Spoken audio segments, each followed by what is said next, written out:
And there was this great moment where we could have sacrificed a Conservative Party to save the country. What actually happened through the referendum was that we sacrificed the country to save the Conservative Party. To get Brexit done. Make America great again. No, no, no. Hello, this is Stephen Edginton for The Sun, and today I'm interviewing Peter Hitchens. Peter Hitchens is a writer, a broadcaster, and a commentator. We're going to be talking about what he describes as the death of Britain, Boris Johnson, and communism. So, Peter Hitchens, thank you very much for joining us. So far, so far. Good. When did Britain die? Oh, it's been a long process, as dying is. I suppose really it began in 1914, and the final choking breaths have yet to be expelled, but it's coming. It is, to all intents and purposes, a dead country. What was it like pre-1914? Can you talk about the sort of... Well, I wasn't there. I could only But what were the ideals guess, that... But the fundamental difference was Right. that the most basic difference was that we were a creditor nation. People actually used golden sovereigns to pay for things, a golden currency. We were not in debt to anybody. We had immense overseas investments. We had the capacity to remain rich and in credit, and therefore to act pretty much independently, both domestically and in foreign affairs if we wanted to, and to defend ourselves. We were industrially and commercially successful. We had an generally accepted moral system. We had not conquered, but hugely diminished crime and disorder. We were on the very edge of an age of discovery and modernization, which would, without war, have been nearly as rapid and tremendous as the one we had, and we threw it all away, joining in some bizarre Russo-German conflict in which we had no part. And we've never been the same since. Also, we didn't just throw away our wealth in terms of material wealth, and the gold and the investments and the credit. We threw away, and in many ways this is more important, we threw away the flower of our manhood. Because remember, the first 2 years of the First World War was fought by volunteers. Every man who went chose to go, and they chose to go because they thought that it was the words inscribed on the medal which my great-uncle received at the end of it, the Great War for Civilization. They genuinely believed that. They went because they were good. And so all the best people went and were turned into rat food and pounded to pieces by shells. And it leaves an effect.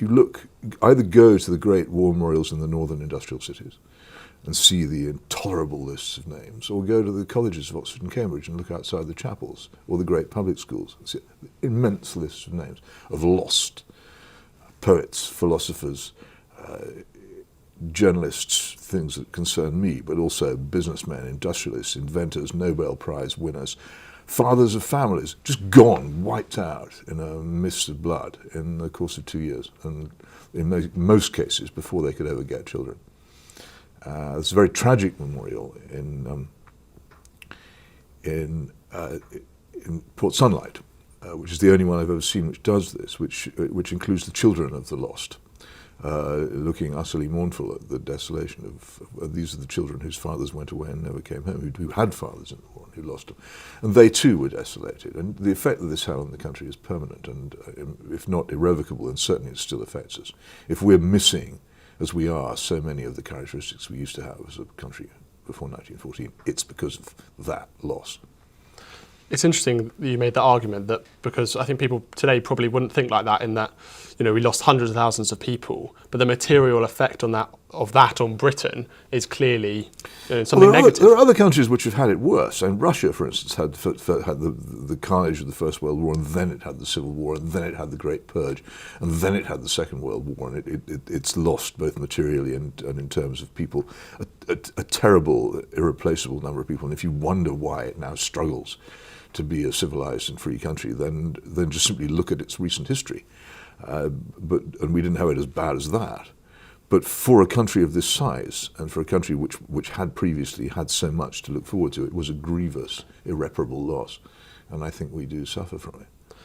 One of those things that I know you talk about often is sort of Christianity, religion, and the decline of that in Britain. And obviously that in itself is having a huge impact on our society, and you probably see that as a negative one. Where did that start, and how did that develop? I think again, it was Christianity was wounded in the 19th century by scientific and archaeological and other discoveries, which made it very hard for people to cling to the simple literal beliefs which they'd had before. That's recoverable.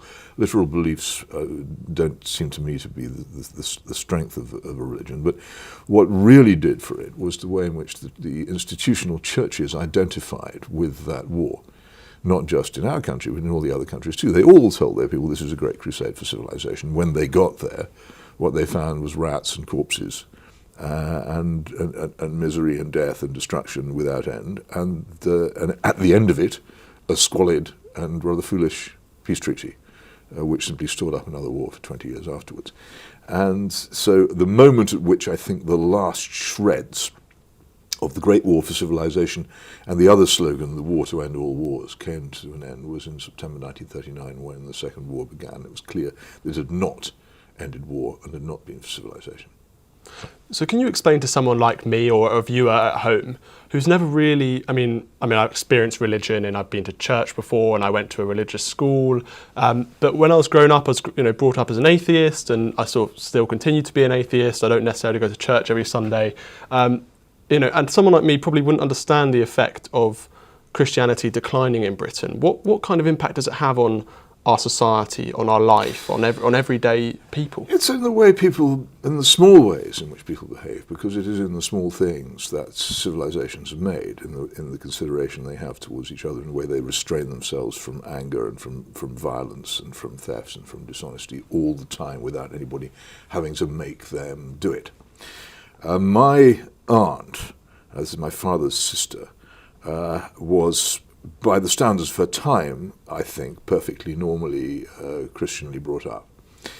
She knew the Bible, and I mean the Bible, I mean the proper authorized version, the King James Version, everybody calls it now, pretty much by heart. I inherited a Bible which she left on her death, which I happened to know she'd only had for 3 or 4 years beforehand, and it was soft with use.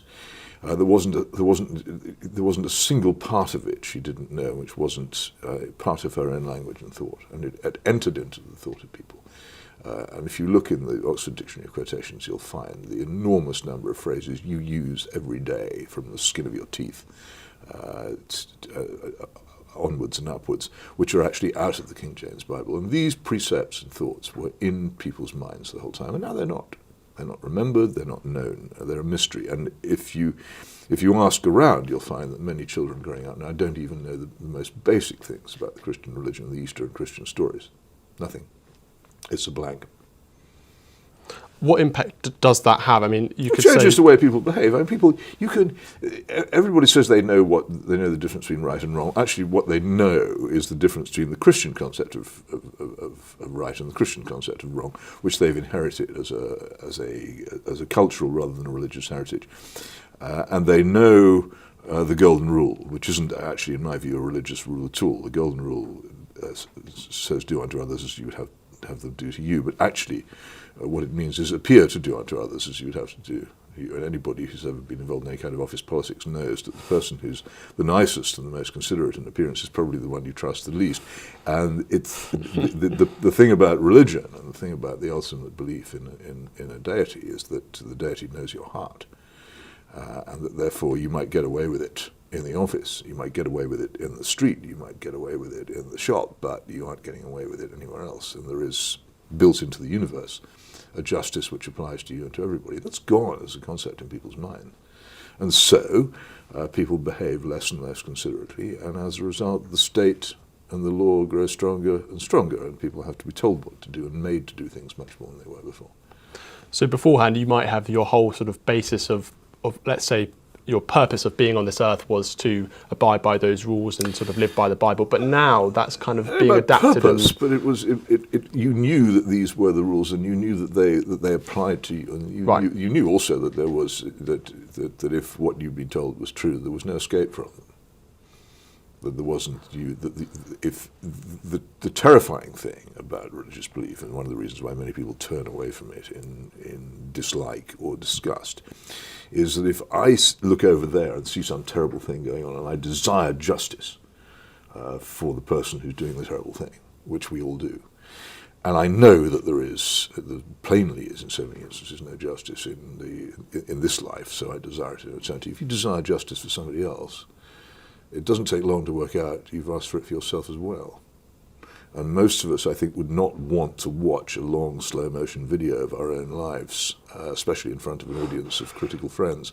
We all know that we've done a lot of transgressing, and we turn away from the idea that there is any justice of that kind. It's not liked, it's not likable. You're never going to make it popular. But it existed, and it existed, and it changed the way people behaved, and it's now gone.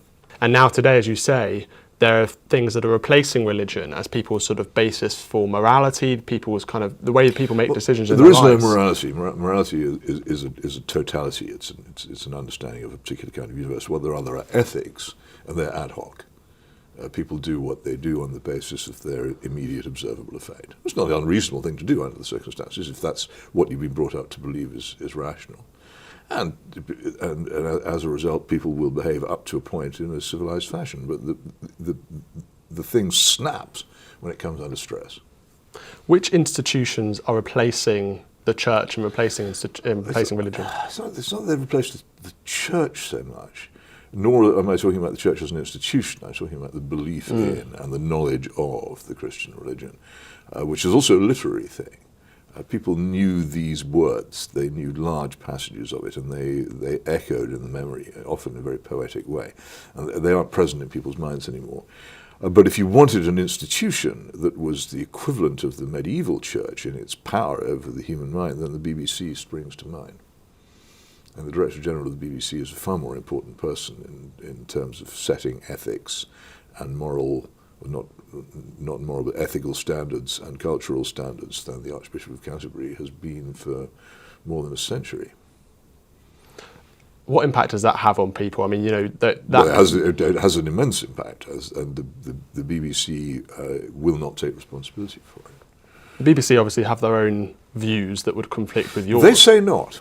They claim to have none, or that what they do doesn't matter. I mean, I'm having an argument with them at the moment. There was a Gavin and Stacey Christmas special in which they showed people smoking marijuana as if it were a sort of joke. Oh, it doesn't matter, what fun. And they had people excusing it in the script. And I said, this is wrong in itself, but it was wrong under their own guidelines, which forbid anything really sympathetic to or excusing criminal acts, which the possession of marijuana is, before the 9 o'clock watershed, which it was. And they first of all say, well, a drama doesn't have any effect on anybody. It's not as if it's going to change people's minds. Whereas this is the opposite of the truth. Who remembers the many extremely forceful, pretty left-wing BBC documentaries of the Hugh Carlton Green era of the 1960s about whatever it was, unmarried mothers or abortion? Nobody remembers any of them. But everybody remembers the great dramas of Cathy Come Home and Up the Junction, which had immense moral and political effects on the Britain of their time. Drama is hugely powerful. Soap opera is a platform for changing people's minds. If you have a transsexual character in Coronation Street treated sympathetically, it changes the national mind. Of course it does. So it's a huge power, and they use it, and then they pretend that they don't have it and they're not using it, which seems to me to be a bit slippery. You've travelled all over the world. You've written about your experiences. I know you lived in Moscow for a couple of years and had these fantastic adventures, as I would see them. I don't know how you would. Oh, they were adventures, yeah. Are there any countries that you see? I know we've talked about Soviet Russia, we've talked about Britain. Are there any countries that you see over the last, let's say, 100 years who have made the right decisions in your view? I mean, obviously we've gone off to war and etc. But are there any countries where you would sort of, this is the country we like? This is my country. It's the one I care about 1,000 times more than I care about anybody else's country. I have to leave it to other people in other countries to complain about. There are many countries have suffered loss and are no longer what they were. So this isn't a competition saying let's all go and live somewhere else where it might be better. I'm really, what I'm saying here is we live in this country. I am English and British. I have a responsibility, having been given a platform in this country, to say what I think about what's wrong with this country. I don't really want to get involved in comparisons with others. If I said anything nice about any country, people would say, "Oh, you think I should emigrate there then?" And I said, "No, I don't think that at all." I'm not asking. And there are countries which do things in a way which we could, which we don't. I'm constantly told, "Oh, you can't, you can't, for instance, prosecute the possession of drugs," the subject which I mentioned earlier. But Japan and South Korea do it very successfully. It doesn't mean I necessarily want to adopt every element of Japanese or South Korean society. I think the freedom of the press in this country is increasingly constrained. But we couldn't have the American First Amendment here because our Constitution makes Parliament supreme, and you couldn't have a First Amendment, so we can't do that, and so on. And there are many very admirable things about Switzerland, particularly its railway system, and many admirable things about Germany, particularly its continuing use of academic selection in state schools. But they are individual characteristics of those countries which we could have if we wanted them, rather than recommendations say this country is perfect, this country is not. Right. I mean, I think the reason I ask is because I know that you've... There is no earthly paradise. No, of course. But as I say, the reason I ask is because I know that you've got... It's probably an understatement to say you've got a few complaints about Britain. I was just wondering if there's any countries in the world who, let's say, followed the Peter Hitchens ethos at least a little bit that may have been successful. This is a unique country. There are no countries like this one. We have just as there are no people like you and no people like me.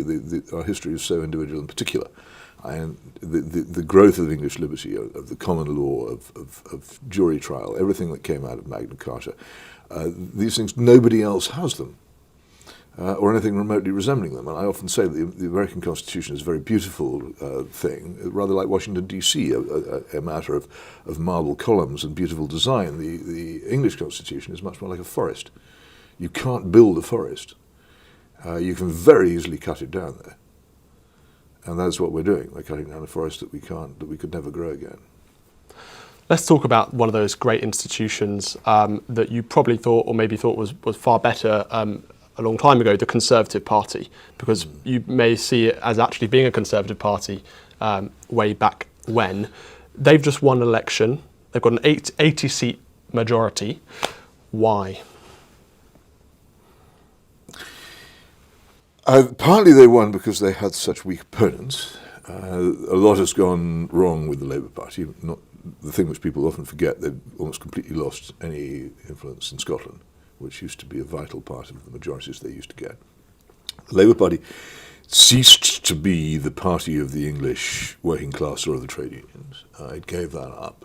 It became instead the party of bourgeois bohemians and pseudo-intellectuals and political and cultural liberals.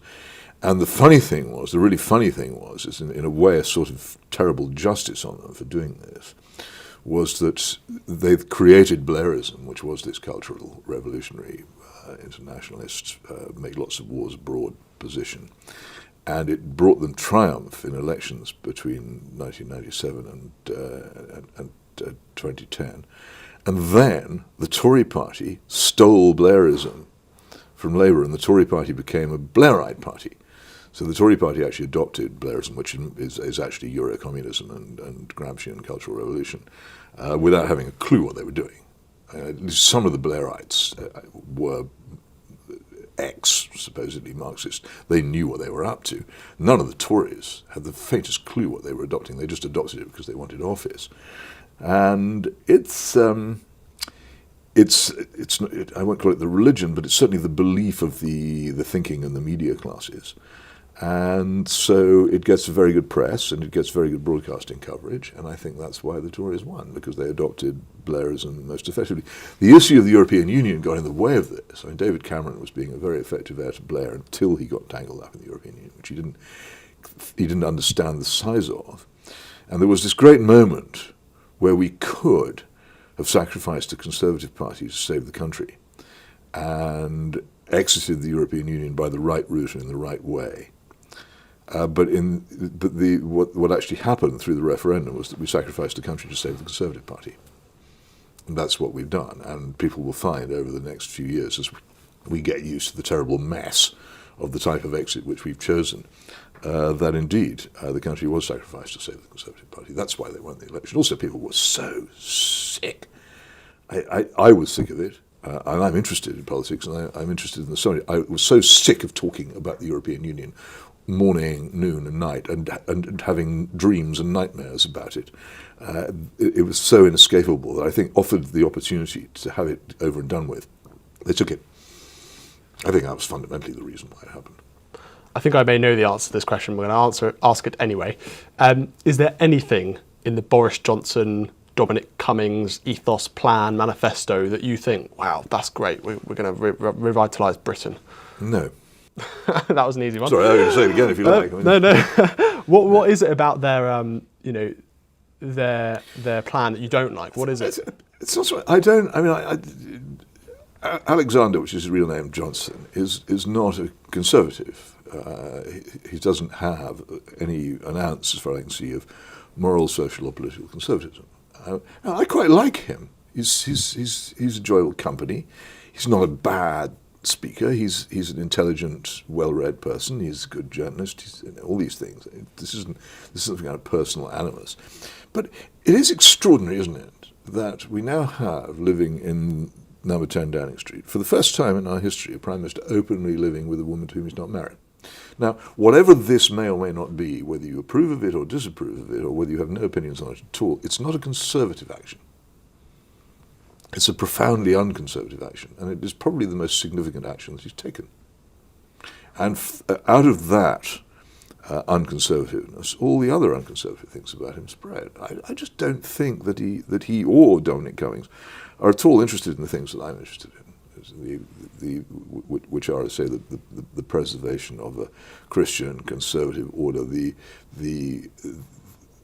self-control, personal responsibility, the preservation of all that is old that is good, the preservation of the particular and the small. I don't see any sign of any of that in these people at all. They're not my allies. And you said something about had the Conservative Party ever been my ally? Well, I think I mistook it for an ally during the Cold War, because the Conservative Party was right about the Soviet threat in the Cold War. And to some extent it was also right about the very foolish way in which the trade unions were behaving. I was an industrial correspondent for some years in the 1970s and 1980s, and that was my principal area of knowledge and activity, was strikes and how they came to an end. And the Tories were talking some sense at the time about that, but beyond that, it's only ever been an organisation for obtaining office for the sons of gentlemen. That's what it is. And I've said it before, I'll say it again, the Conservative Party would guillotine the Queen in Trafalgar Square if they thought that it would sustain them in office. So they have no principles. It's the social conservatism that you see as completely gone. Social, moral, cultural, yeah. And one thing radiates from another. And for me, the biggest single issue in modern politics is the issue of whether you preserve the married family. Because that is the fortress of private life, it's the fortress of morality, and it's the fortress of personal responsibility. And if you don't have a strong... D.H. Lawrence, of all people, made this point, which I quote in my book, The Abolition of Britain. If you don't have strong marriages and strong families and strong homes and strong private lives, then the state takes over everything. And you see that has happened? Oh, it happened. It's an extraordinary thing. It happened in both the major English-speaking civilizations about the same time. The marriage law, which had previously said that if you entered into the marriage contract and broke it, that you were in a certain amount of trouble, after the middle 1960s, took the opposite view, which is unique in civil law. In civil law, if you make a contract to lease a car and you don't pay the money, then the courts will punish you because you've broken your contract. If you make a promise to stay with someone for the rest of your life and join in holy matrimony, and you break that contract, the law takes your side. And ultimately, if one party to that contract sticks to it, the party who sticks to it can be evicted from the home with the assistance of the police and ultimately put in prison for refusing to leave the home, and will probably also lose property and custody of the children as well. The law takes the side of the contract breaker in marriage law. It's an astonishing thing. And what is amazing is anybody still gets married at all, given the weakness of the arrangement. So but what's actually happened is that fewer people get married. And so the marriages which are contracted survive longer than they used to. So the institution of marriage itself was sort of being broken down through the law. Yes, that was a deliberate act. The Labour government of Harold Wilson in 1968-69 did that. It was one of the abortion law, the abolition of capital punishment, and that were its three most significant actions. So two of them were private members' bills. The Divorce Reform Act was actually a government bill. And that breakdown of marriage, that's happened over a long period of time, correct? There'd been pressure for it. There'd been a huge lobby for it, and one of the institutions which had given in on the issue was the Church of England, which technically in its own prayer book doesn't allow for the remarriage of divorced persons, but collapsed on the issue in an interesting document called Putting Asunder. And from that point on, there really wasn't any defence left. And whether it could have survived, I don't know. I think it's probably, again, one of the casualties of the First World War. That people were not ultimately prepared to live in a society where they were required to keep promises of that kind. But government definitely took a great part in dismantling it. It's driven forward as well, of course, by the invention of the contraceptive pill, which was another of the great revolutions that has transformed our lives, and which, interestingly, again, I point this out in my book, was not an accidental discovery, but was deliberately pursued by Margaret Sanger and others who wanted to change the whole relation between men and women, and sought a female contraceptive pill for that purpose. An amazingly successful piece of revolutionary action, much more successful than Lenin ever was. Now, it's that sort of promise, keeping that promise in marriage. Is that the reason that you see it as being such an important institution? Well, it is.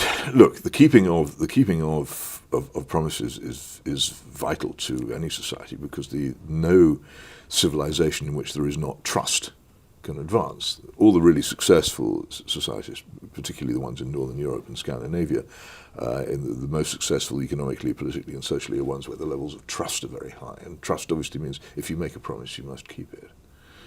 And marriage is a promise which people used to keep. I mean, when I started off as a reporter on the Swindon Evening Advertiser in the early 1970s, just 5 years after divorce law reform, we still had, as one of our major jobs, going around doing the golden weddings. There were still lots and lots of people who had stuck it out for 50 years, and you went and interviewed them, and it was a joke in the office. Whenever you asked them what the secret of a happy marriage was, they always said the same thing, which was give and take. But it was still at that stage. People had stuck it out.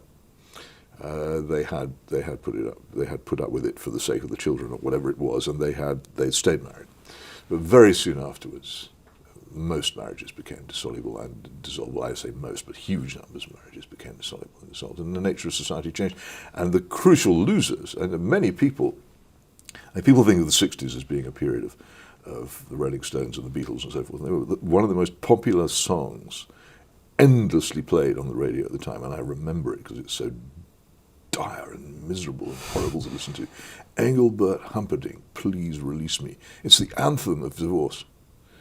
And that's what it was about. That's why it was so popular. And huge numbers of adults who were sick of their marriages got divorced. And the people who suffered from this change were the children, and continue to suffer. Children simply don't get the consideration from adults they used to get. And you see it in so many ways in the way in which children are brought up. Now, it's interesting because I think I want to talk about your life, and because not only am I fascinated in itself, but I think it can also represent the sort of transformation of Britain. And you've sort of grown up through the transformation of the world, through the fall of communism. Our whole society changed from when you were a child to how it is now. So let's go through your life, if it were. You went to university. What were your sort of political views then? I was a Trotskyist. I became a Trotskyist. I joined the Marxist-Leninist organization in 1968 at the age of 17, and I remained a Trotskyist for the following 7 years till 1975. And I was very active in revolutionary politics all my time at university, which was involved in a lot of, we were attempting, the organization I belonged to, then called the International Socialist, was very active in trying to recruit a working class base, so I spent a lot of time. I nursed a small a small group of workers in a coachworks in Scarborough who had joined. We had quite a lot of people who worked on the buses. We went down to leaflet and sell newspapers at the docks in Goole and coal mines elsewhere. There was a lot of that going on. I wasn't very interested in student politics. I never have been. And when I'd been living in Oxford before that, I'd done a fair amount with workers at the Cowley Motor Works and other places like that as well. So it's a fascinating experience. It was, to me, it had the advantages that national service would have had for the generation before mine. I met a lot of fellow countrymen and fellow countrywomen who were not of my class on equal terms, and it was an enormously beneficial thing for me. I'm very grateful for that part of it. And I discovered a lot more about the country than I would otherwise have known. There are many things I learned from it which I don't regret. Now, you weren't brought up in a communist household. I mean, your Absolutely father was in the not. Navy. So No, what's the contrast between that? Well, I was brought up for a world that no longer existed. My parents didn't know this when they were bringing me up and sending me to the schools they sent me to, because by the time I reached the age of 5 or so, it hadn't sunk in yet that the country had completely lost its way. I can just remember the Suez Crisis.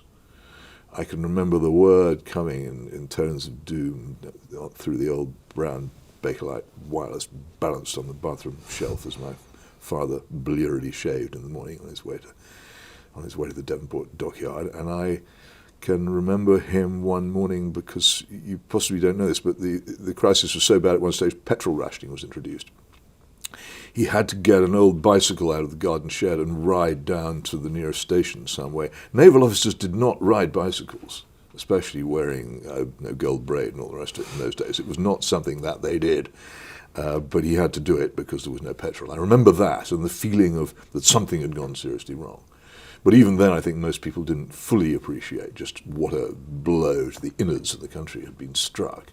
And bit by bit, over the following years, apart from anything else, the Navy, in which my father had served since, 1927, got smaller and smaller and smaller, and he got beached at an unexpectedly early age, and that changed my life and his. So you could see, even though the assumptions of my life must have been conservative and patriotic and Christian, you could see the world in which I was growing up was dissolving. And also, I'm a troublemaking sort of person.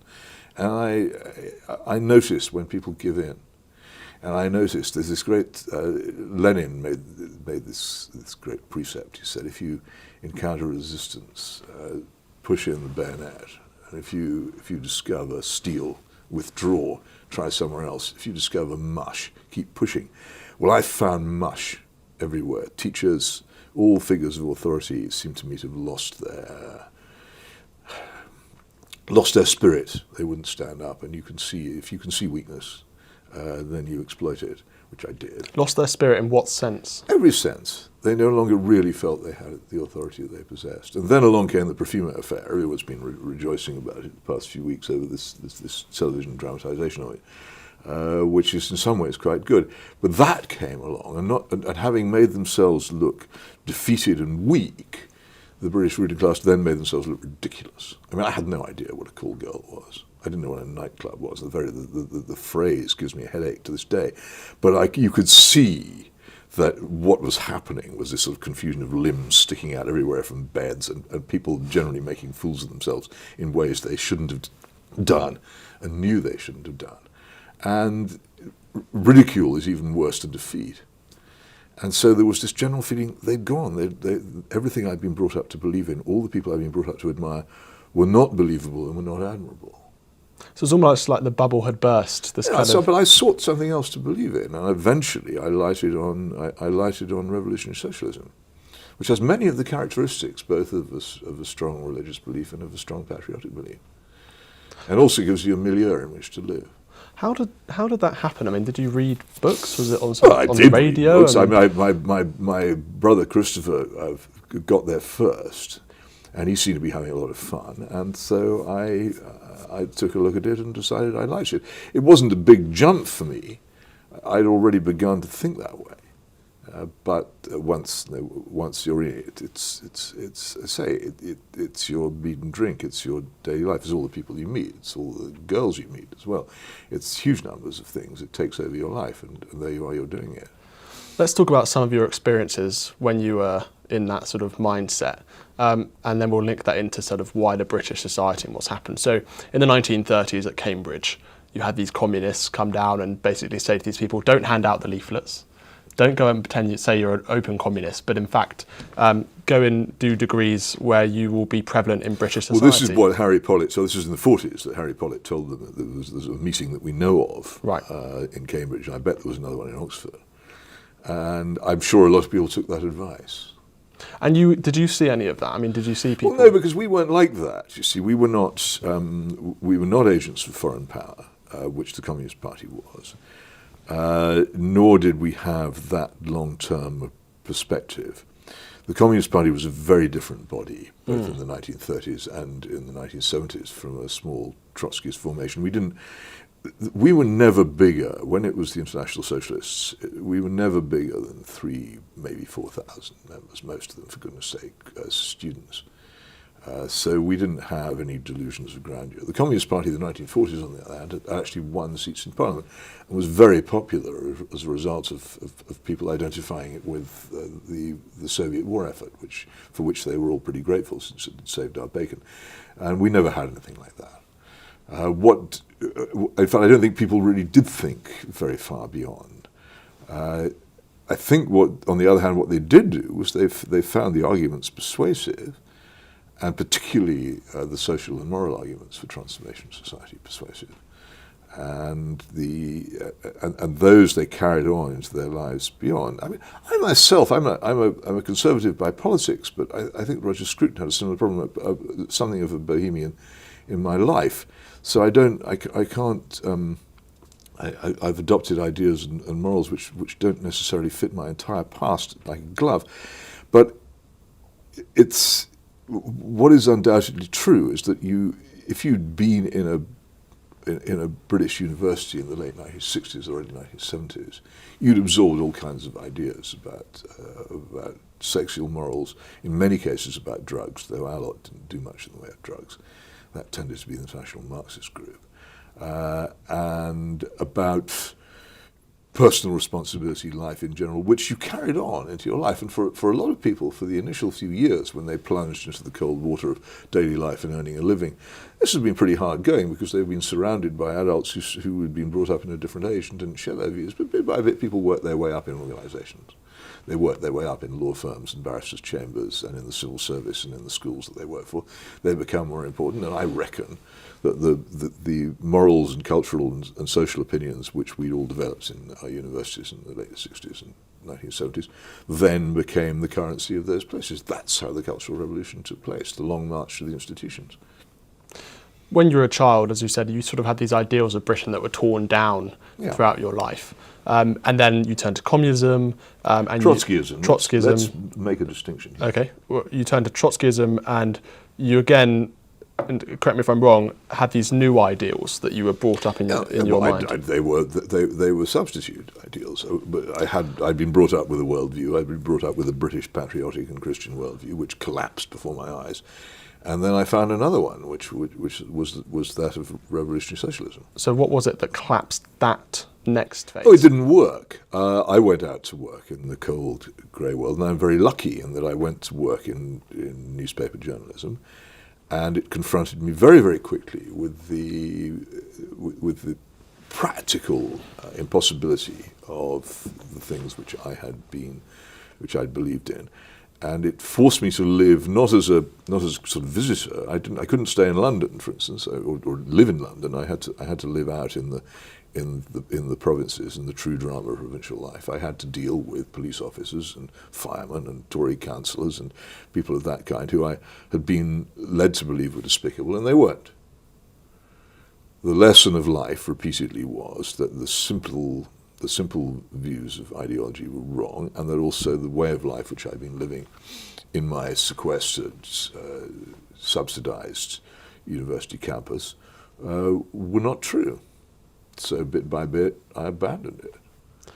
And then you through became... a process of simple of reason and experience, which is really the only way in which anybody ever gets anywhere. And it took me a very long time to get from there to where I am now, because for a long time I really didn't know what to think. And I tried the Labour Party, for instance, and that didn't work out. I even tried the Conservative Party for a brief while, and then I understood the total futility of that. It wasn't even a political activity. I don't think there is any politics in the Conservative Party, but I tried the Labour Party, and then eventually I realised that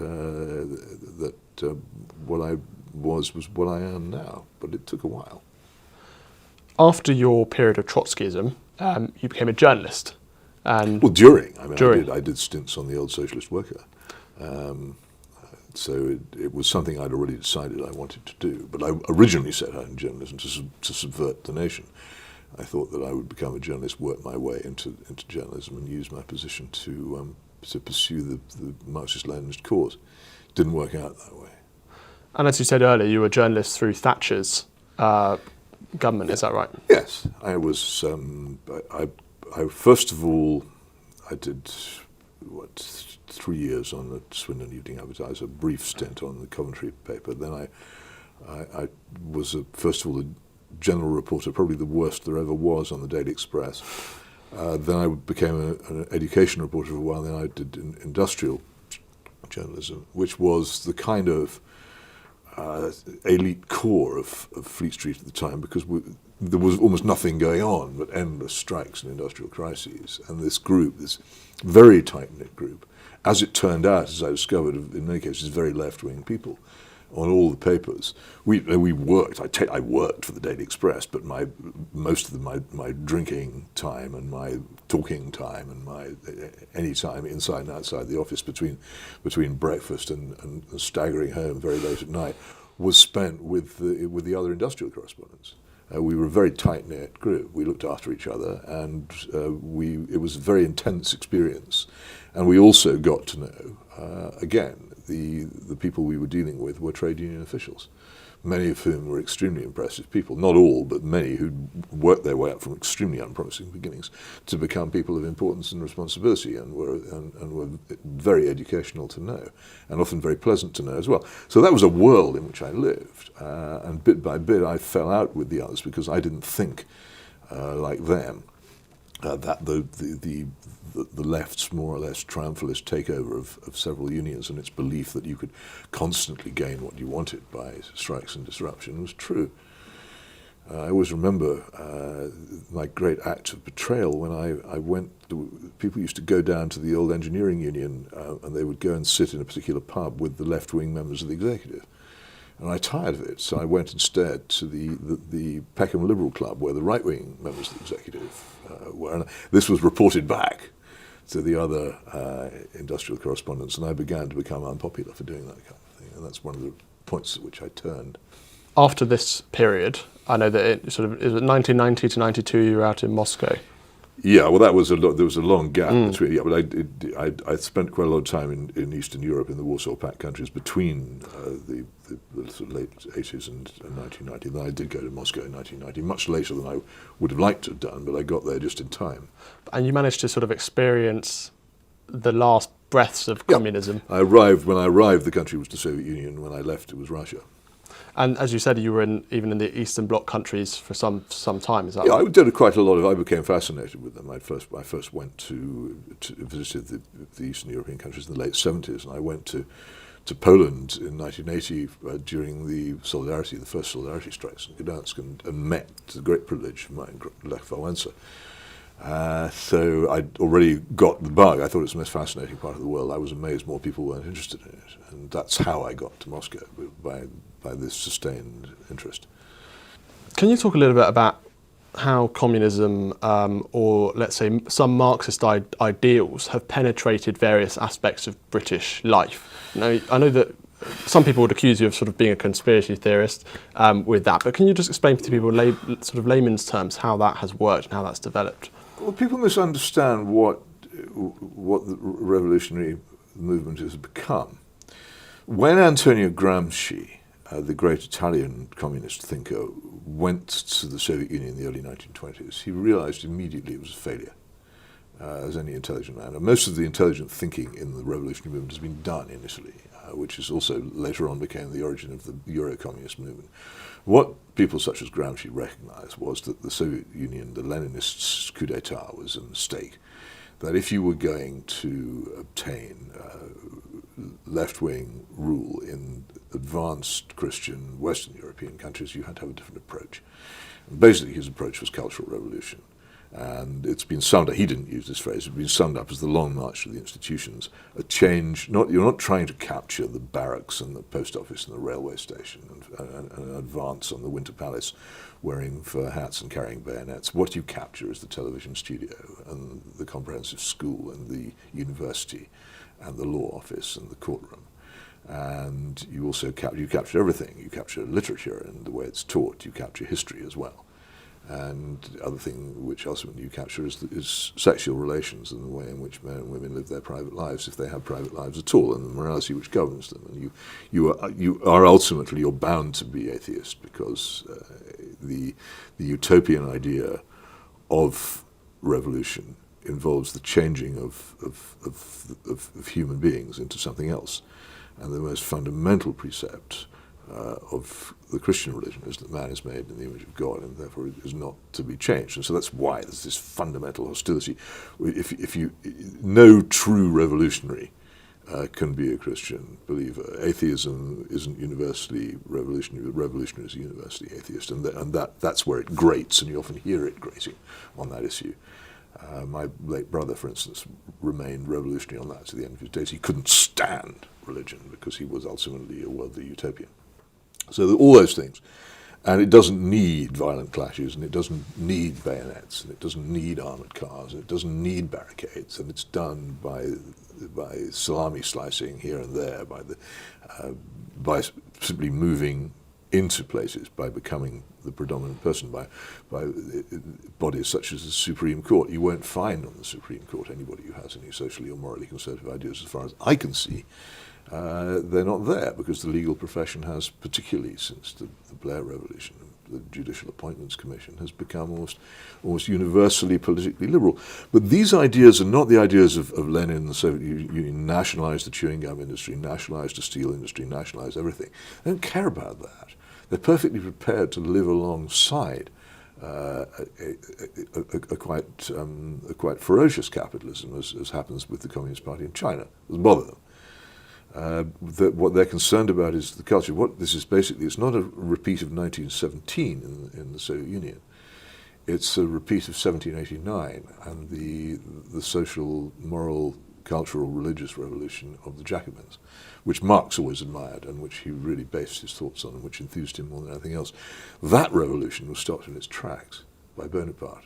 And France has never fully recovered from it, but it has to a great extent recovered from it. But what that revolution wanted, the utter transformation of society and mankind that revolution wanted, was more or less put to one side for, I suppose, 200 years. But the collapse of the Soviet Union meant that the old seed spores of it found somewhere to grow again, and they have been growing. And a lot of people find this very attractive.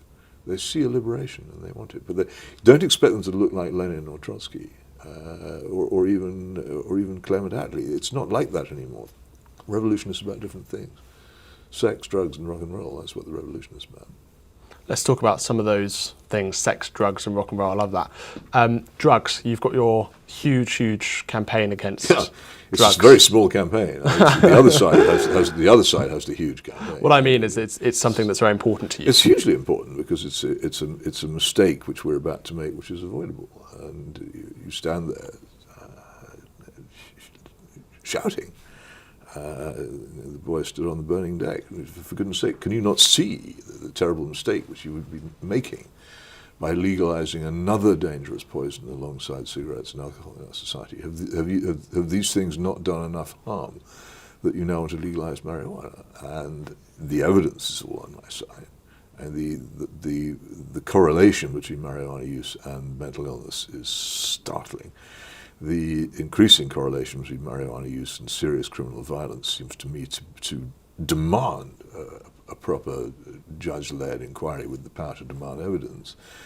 because it's so there is so much of it. The website Attacker Smoke Cannabis, which is compiled by a friend of mine who just goes through all the local newspaper reports and finds every single case of violence where marijuana is involved, is astonishing in what it shows. But the amazing public relations of the legalization campaign has managed to persuade an awful lot of people, for instance, that marijuana is some sort of medicine, and that it's something that's good for you. And this, of course, these awful cases of these tragic children whose mothers believe that some form of marijuana has helped their children, who even with a heart of stone can resist a plea of that kind and not be influenced by it. And people are influenced by it. It doesn't actually alter the fact that marijuana is a terrible drug, and particularly when used by the young, can destroy not merely their lives, but the lives of their families, who are then looking after the irrevocably changed person as a result. It's a terribly dangerous drug. So I fight.